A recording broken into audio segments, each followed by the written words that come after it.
edition of the Excellent Cricketer magazine is now on sale, and just having a look, even just at the front cover, it looks to be an excellent edition. So I thought, let's get our old friend Huw Turbervill along to give us a bit more detail about what's going on, where you can buy it, etc., etc. And I believe, Huw, that it is on sale now. Is that correct?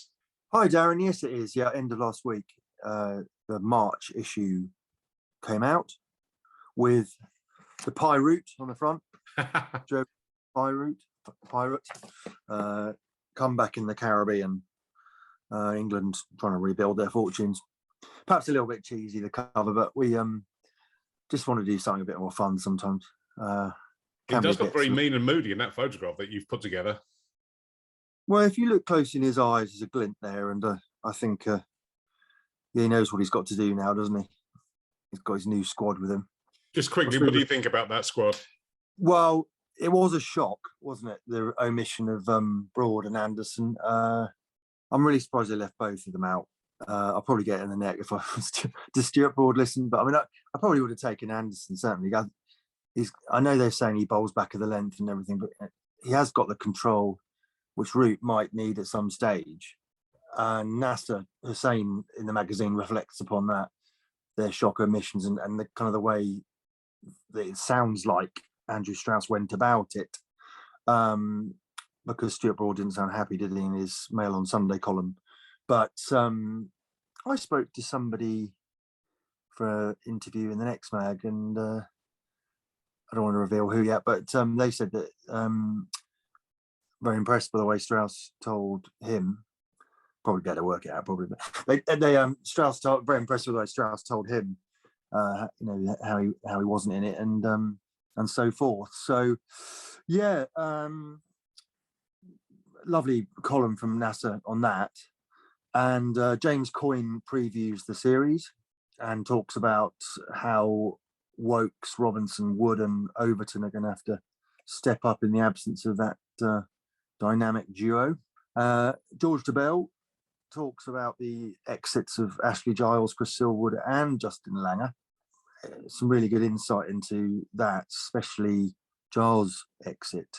Some detail there, which I don't think's been out in the public domain. And to finish off that package about the tour to West Indies, Shiel Berry, we've got a lovely piece from him about the delights of touring in the Caribbean, the Telegraph chap, and Graham Gooch dissects England's batting in Australia. I did our interview with him, and he's, of course, brilliant, talking about batsmen and so forth. So yeah, decent, good package on that. We've got lots of other sort of things as well. It's not just England and the West Indies. I believe you got Andy Robertson and Sir Garfield Sobers as well. Yeah, Gary Sobers, and a lovely interview by James Coyne on a lovely interview by James Coyne on with Andy Roberts. Andy Roberts, Richie Richardson, and Curtly Ambrose were in England recently, celebrating Antigua's 40th anniversary, the 40th anniversary of Antigua's independence from England. So we got some quality time with Curtly and Andy Roberts and Richie Richardson, who's going to be in the next mag. So that was a delight, of course, to speak to those greats. Just on the Stuart Broad mission, it's quite interesting that the West Indies have recalled John Campbell for this Test match. He's been out for a little while, but last time England were in the West Indies, there was an almighty tussle between John and Stuart Broad. It's a shame we won't be seeing that again. Yeah, that's right. He's got quite a moderate record, John Campbell, hasn't he? But I think he did quite well in that series, didn't he? As you say, he's been out for a long time. I suppose they picked him thinking that he likes England, playing against England. Everyone likes playing against England at the moment. He does, yeah. He'll be looking to improve moderate average of 23, won't he? A couple of, but yeah, no, he's got an opportunity against a fairly raw attack. Although if Mark Wood stays fit, I guess he'll fancy doing well, won't he? Yeah, that's right. That's right. Elsewhere in the magazine, there's something that's picked up a lot of attention on social media is George Dobell's column examining the Durham situation and whether the ECB should be revisiting that in light of the Yorkshire situation. That's right, Darren. It would be disingenuous of me, I'm afraid, to say that that's in the magazine, because it isn't. It's on our cricketers.com website. But don't worry, that's fine. It is a very good article. He might well return to that subject in his column in the next issue. He's full of ideas. So not all of them can get in the mag, but they can go onto our Bound website. He does talk about Ashley Giles' exit, which is really interesting. I got the feeling that actually Ashley Giles might not have had to have gone, actually, because Andrew Strauss made the kind of decision to relieve Chris Silverwood of his duties. I think Giles felt he had been undermined and concluded he no longer had a role, quote, according to George. So it's interesting that Ashley might have stayed on, actually. So it's a very insightful column, as ever, by George. Yeah. And we've got an interview with Anna Shrubsole as well by Nick Friend. It's a busy time at the moment for the women, isn't it, with the World Cup? Absolutely right. Absolutely right. And it's a jam, but it's a good time to be picking up the magazine, because the days are getting longer. I'm not sure the temperature's picking up too much, but I think cricket is on everyone's lips again. And whether you're involved at a club or an enthusiastic supporter, it's within touching distance of the new season. That's right, yeah. My team, Beddington, starts next soon, I think in March. So I don't want to peak too early, but as I wrote in my editorial, my wife tells me actually March comes in like Nathan Lyon and goes out like Alan Lamb, which is I've actually twisted that. It's actually March comes in like a lion and goes out like a lamb, but I thought I'd add a little bit of a cricket spin to that nice quote. So it's in touching distance, as you say. And then once it gets going, it's a bit like last year. It's action-packed and non-stop. Do you think something needs to be done about the intensity of the English domestic calendar? Well, we've talked about this before, I'm afraid, haven't we? But I'm still to be convinced the need for the 100.